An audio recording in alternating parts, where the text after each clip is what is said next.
माशाअल्लाह, मुफ्ती सलमान अज़हरी साहब का तो जवाब ही नहीं है। नौजवानों के ताल्लुक से मुफ्ती सलमान अज़हरी साहब ने बड़ा ही खूबसूरत बयान दिया है।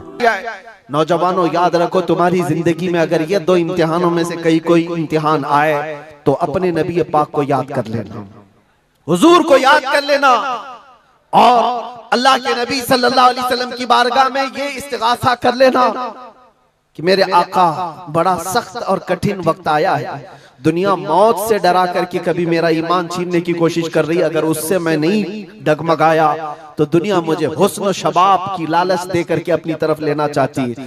अब उस वजीर ने क्या किया, उस छोटे से नौजवान लड़के को अपने घर ले गया और उसकी बेटी थी जो निहायत हसीन और जमील, बहुत खूबसूरत लड़की उस वजीर की थी। अपनी बेटी को बुलाया और कहा, बेटी तेरे लिए एक काम देता हूँ, 1 महीना हमको मिला है, इस नौजवान को अपनी मोहब्बत में, अपने हुस्न जमाल में लेकर के आजा, बादशाह सलामत से जो इनाम चाहे तुझे ला करके दे दूंगा। अपनी लड़कियां आशिकाने मुस्तफा को खरीदने के लिए कल भी भेजे जाते थे, आज भी भेजी जा रही है।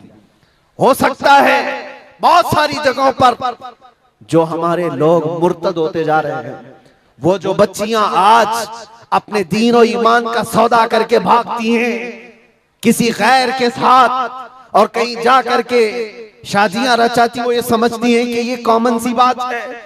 वो दीन बेचने वाले लोग हैं, उनका हिस्सा दीन इस्लाम में कुछ नहीं। कल क़यामत के दिन देखना, तुमने अपने नफ्स की खातिर एक गैर मुस्लिम के साथ भाग करके निकाह किया, चाहे वो बेटी हो कि बेटा हो, अपने दीन से सौदा किया है और गद्दारी की है। कल क़यामत के दिन मुंह तो अल्लाह को दिखाना है, हुजूर की शफाअत के बगैर तो कुछ होना नहीं है। देखना हश्र में जो हुजूर पाक सल्लल्लाहु तआला अलैहि वसल्लम के साथ तुम खड़े रहोगे कि हम खड़े रहेंगे, वो वक्त आने वाला है। उस नौजवान के साथ क्या हुआ, वजीर ने अपनी बेटी तो लगा दी। अल्लाह की पनाह मेरे अजीजों, हुजूर पाक का इश्क का एक कतरा भी जिसके दिल में आता है, ऐसी चीजें उसके पांव को नहीं डगमगाती, ना कभी उसका ईमान खरीद सकती हैं, ना उसके दीन का सौदा कर सकती हैं। वो लड़की रोजाना आती, रात के वक्त बैठ जाती और ये नौजवान जैसे ही महसूस करता, मेरे कमरे में अकेले तन्हा रहने के बावजूद वजीर की खूबसूरत हसीन और जमील बेटी, जिसके निकाह के पैगाम बादशाहों के औलाद से आया करते थे, शहजादे निकाह का पैगाम भेजा करते,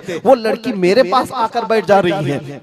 नौजवान क्या करता था, मुसल्ला बिछाया और सजदे में गिर गया। जब तक वो उठती नहीं थी ये सर उठाता नहीं था। ये रात भर के सजदे इसके इसी तरह रहते, वो ऊँगती रहती, देखती रहती, इंतजार करती रहती और थक करके वापस चली जाती। महीना गुजरने को आया था मेरे अजीजों, उस नौजवान ने आंख भरकर एक बार देखा भी नहीं और वो थक हार करके महीना खत्म होने के बाद उस नौजवान को मुखातब करके कहती है, ऐ नौजवान, एक बार मेरे हुस्न को देख तो ले। मुझे देखने के ये बादशाहों के बेटों की भी कतार लगती है, कई बड़े बड़े लोग पैसों के अंबार लगा सकते हैं मेरे हुस्न को देखने के लिए, एक तू है कि मैं आता हूं तो मुसल्ले पे गिर जाता है। उठ एक बार देख तो ले, मुझे अल्लाह ने कैसा हुस्न दिया है, कैसा जमाल दिया है, एक बार देख तो ले। उस नौजवान ने आंखें झपकाए बगैर, पलटे बगैर जवाब दिया कि ऐ खातून, तू अपना ये हरबा इस्तेमाल करना बंद कर दे, ये तेरा काम मुझ पर चल नहीं सकेगा। वजह यह है, जिन आंखों में एक बार जमाले मुस्तफा बस चुका हो, उसको दुनिया का हुस्न कभी धोखा नहीं दे सकता, दुनिया का जमाल उसे खरीद नहीं सकता। वो खातून उठ गई और जवान की इन बातों से उसके दिल पर ऐसा वलवला तारी हुआ। वो खातून कहती है, ऐ नौजवान खड़ा हो जा, मैं तुझे खरीदने नहीं आई, मैं तुझे अपनी दामे फरेब में फंसाने नहीं आई, उठ जा, अब मेरी एक अर्जी सुन ले। नौजवान उठा और पूछा, क्या अर्जी है? कहती है कि मैं अब तेरी मोहब्बत में गिरफ्तार हूँ, मैं चाहती हूँ कि तू मेरे दीन में ना आ, बल्कि तू अपने दीन में मुझे दाखिल कर ले। जिसके हुस्न ने तेरी आंखों को ऐसा बाकमाल बनाया है कि तन्हा होते हुए भी कभी तूने मेरे हुस्न को नहीं देखा, मैं चाहती हूँ कि उस हुस्न के पैकर जमाले मुस्तफा की मैं भी दिलदादा हो जाऊं। उस नौजवान को उठाया और कहा, मुझे पढ़ा दे ला इलाहा इल्लल्लाह मुहम्मदुर रसूलुल्लाह। हर जमाने में आशिकाने मुस्तफा जो होते हैं, हर जमाने में जो आशिकाने मुस्तफा होते हैं, वो दूसरों की छाप अपने ऊपर लेते नहीं हैं, बल्कि जहां जाते हैं अपनी छाप दूसरों पर छोड़ करके आते हैं। यही होती है जिंदगी आशिकाने मुस्तफा की। उस नौजवान ने उसे कलमा तैयबा पढ़ाया और उस खातून ने कहा चलो यहाँ से निकलो, कुफरिस्तान से निकल करके हम निकाह करते हैं और साथ जिंदगी गुजारेंगे। तवज्जो चाहता हूँ, तवज्जो चाहता हूँ, ये मेरी बात को खत्म होने दो। ऐ नौजवानों, आज तुम्हें कोई बहकाने वाला, खोलते हुए तेल में डालने वाला नहीं है, उसके बावजूद तुमने पता नहीं अपने कितने घंटे ये सारे सोशल मीडिया पर आई हुई ऐसी हसीना और जमीलाओं के पीछे अपनी रातें बर्बाद कर डाली। तुम्हें पता नहीं ये आंखें अल्लाह ताला ने तुम्हें किस लिए दिए हैं। दुआ ये करो कुछ ऐसा कर दे मेरे किरदगार आंखों में, हमेशा नक्श रहे रूए यार आंखों में। उन्हें न देखा तो किस काम की है ये आंखें कि देखने की है सारी बहार आंखों में। अजीजा ने गिरामी, उस नौजवान ने उस खातून की बात सुन ली और कहा चलो मुझे इस जगह से, इस कैद से निकालो, हम ये शहर छोड़ देते, ये मुल्क छोड़ देते हैं। उस खातून ने उस नौजवान को आजाद किया और साथ लेकर चल पड़ी।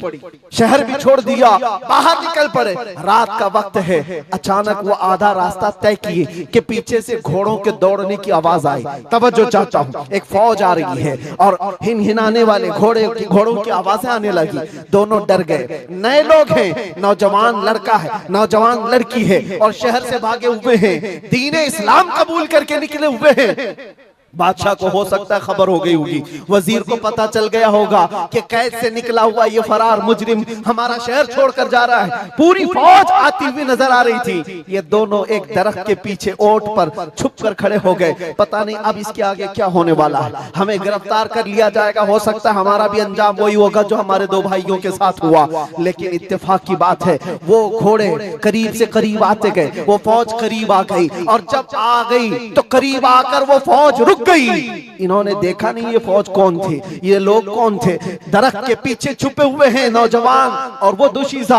अचानक आने वाली फौज में से एक गरजती हुई आवाज आती है। नाम लेकर के नौजवान का पुकारा जाता है, ऐ फलां बिन फलां बाहर आ जा, बाहर आ जा।